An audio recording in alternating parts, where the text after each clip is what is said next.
Hey everyone, so I got a new espresso machine. It's the Espressoworks. I've had it for a little over a week now, finally doing a review on it. It does come with a water reservoir. I needed something new, so I bought this one. And it does come with a coffee grinder. It's a coffee grinder, there's nothing special about it. But the machine is really nice. It's red, it matches my fridge. Now they do have other colors. I know they got like a silver, a white, and everything. There is a little button for it to turn on and off. And then there's a switch for brewing and then steam. That's pretty much it. Once you turn it on, it will have an orange light for that it's powered on. And then it should only take about 45 seconds. There is a little plate up here on top. They say it's for warming, but I never felt it get hot. We also have a little drip tray here at the bottom that you can easily clean out. And the frother. And then we have, well, that was mine. But we have our portafilter, and we have two different size filters. And then it also comes with two porcelain cups, and then you do get the frothing cup as well. So you get everything that you need in this kit. Now while that's heating up, we'll go ahead and get it ready.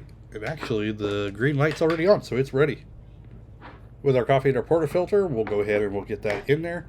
You just want to get that nice and tight in there, and then you're going to flip the switch over to the espresso and just let it brew. It's going to come out both sides for the two cups, since we're doing a duo, and it doesn't automatically shut off yourself or itself, so just keep an eye on it. Once it's full to where it should be, just turn it off yourself.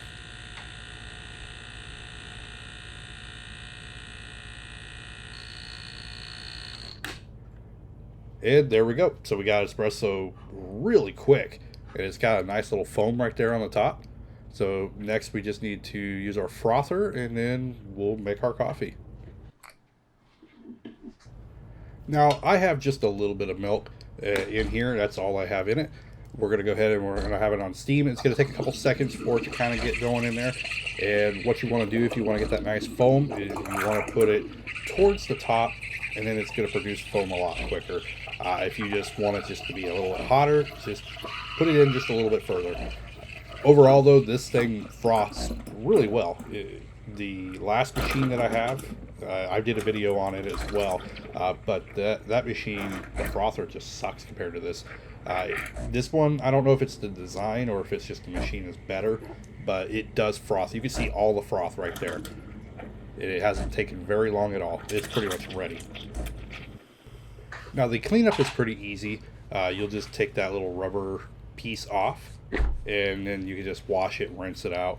And then for the metal part, just take like a wet towel, soapy towel, something like that, and then wipe it down. This is a dry towel, and the milk is kind of baked on there a little bit from the steam, so you want to use something wet to get that off. But we could go ahead and make our coffee here. I just got just a regular clear coffee cup.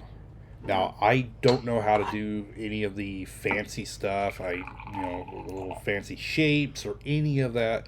So we are just making coffee. You can see it's got a nice foam right on top. It brews really well. I don't think I got a foam off the other machine. And then I like a little flavoring, so I'm going to add a little vanilla. And we'll go ahead and we'll add our frothed milk. Add as much as you like. And like I said, I don't do fancy. But if you're looking for a nice espresso machine, this one is really good. I really like it.